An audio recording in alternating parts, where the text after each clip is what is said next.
નમસ્કાર ખેડૂત ભાઈઓ, જય કિસાન, જય ભારત। ખેડૂત ભાઈઓ, લસણની વાત આજે આપણે કરીએ છીએ એટલા માટે કે ગયા અઠવાડિયા દરમિયાન અને આ નવા અઠવાડિયાની શરૂઆત એટલે કે આજે સોમવાર 23 તારીખ 9મો મહિનો 2024 બજારના જે વલણો છે, જે પ્રવાહો છે એ એકંદર સ્થિર થઈ રહ્યા છે અને ગરાગી જે કાંઈ હોવી જોઈએ પાછળના સમયમાં જે ગરાગી હતી અને ગરાગીનો જે ઉત્સાહ હતો એમાં થોડી જે ઘટ દેખાઈ રહી છે એના ઉપર આપણે ચર્ચા કરીએ છીએ અને એ ચર્ચામાં આપણે આપણા દેશના જે મુખ્ય લસણના બજારો છે ત્યાંની પરિસ્થિતિ કેવી છે અને આપણા ગુજરાતની પરિસ્થિતિ કેવી છે એની ચર્ચા કરીએ છીએ। તો આપ સૌ મિત્રો આ વિડીયોમાં બન્યા રહેજો।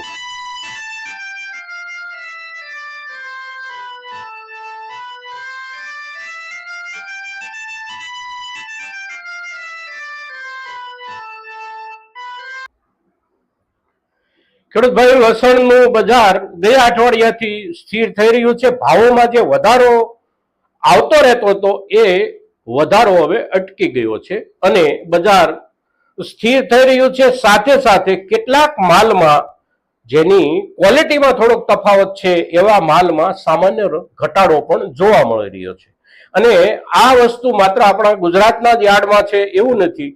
દેશના જે મુખ્ય લસણના બજારો છે, ખાસ કરીને મધ્યપ્રદેશમાં મંદસૌર, નીમચ, ઉજ્જૈન, દલોદા, ત્યાર પછી રાજસ્થાનમાં કોટા હોય કે જોધપુર હોય, હરિયાણાના બજારોમાં પણ આ સ્થિતિ છે અને ઉત્તર પ્રદેશના બજારોમાં પણ આ સ્થિતિ છે।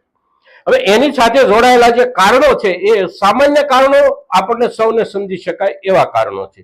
સૌથી પહેલું એ કે છેલ્લા 1 મહિના દરમિયાન ભાવોમાં જે ખૂબ મોટો ઉછાળો આવતો હતો એ ઉછાળાની સાથે જોડાયેલું સૌથી મુખ્ય કારણ હતું આપણા ઉત્તર ભારતના મોટા ભાગના વિસ્તારોમાં વાવેતર માટે બિયારણના રૂપમાં જે કાંઈ ખરીદી થઈ રહી હતી લસણની એનો ખૂબ મોટો પ્રભાવ હતો બજાર ઉપર।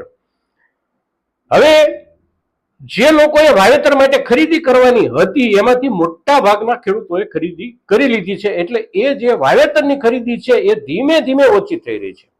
સાથોસાથ આપણે પાછળના સમયમાં જ્યારે એક વિડીયોમાં ચર્ચા કરી હતી કે બહુ ઊંચા ભાવ જ્યારે આવી ચીજ વસ્તુઓના જતા હોય છે ત્યારે એનો ખરીદવાનો જે કાંઈ ટ્રેન્ડ હોય અને એનો જે ખાનારો વર્ગ છે એમાંથી એક વર્ગ ધીમે ધીમે એનો ખોરાકમાં ઉપયોગ ઓછો કરી નાખતો હોય છે।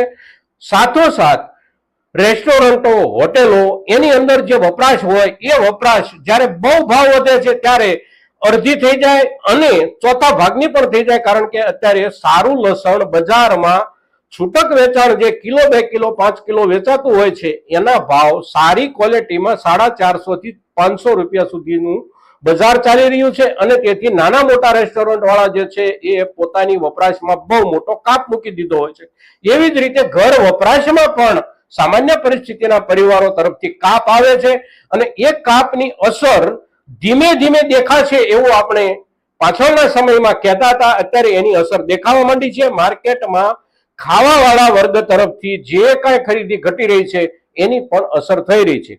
આ બે ઉપરાંત ત્રીજો મુદ્દો, દક્ષિણ ભારતમાં લસણની ઉપજ 8મા અને 9મા મહિના દરમિયાન નીકળતી હોય છે અને 8મા મહિનામાં જે કાંઈ ઉપજ નીકળી એમાંથી મોટા ભાગની ઉપજ બિયારણમાં ગઈ, પણ હવે જે ઉપજ આવી રહી છે એ ઉપજ બજારમાં એક ખાવાવાળો જે વર્ગ છે એના ઉપર નિર્ભર છે અને ખાવાવાળા વર્ગએ પોતાની રીતે પોતાના વપરાશમાં જ્યારે કાપ મૂક્યો હોય ત્યારે અને નવું લસણ બજારમાં આવી રહ્યું હોય, ખૂબ મોટા જથ્થામાં આવી રહ્યું હોય ત્યારે ભાવો ઉપર અસર થઈ રહી હોય છે।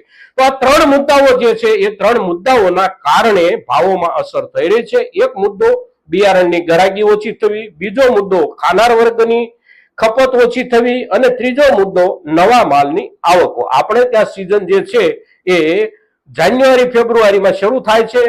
દક્ષિણ ભારતમાં જે કાંઈ લસણ નીકળે છે એ અત્યારના સમયમાં નીકળતું હોય છે 8મો 9મો મહિનો એટલે કે ઓગસ્ટ અને સપ્ટેમ્બર મહિનો। તો અત્યારના સમયમાં હવે લસણના ભાવમાં આગામી સમયમાં બહુ મોટા ફેરફારોની શક્યતા નથી। વધારાનો જે કાંઈ આંકડો આવવો જોઈએ વૃદ્ધિનો, એ આંકડા સુધી આપણે લગભગ પહોંચી ગયા.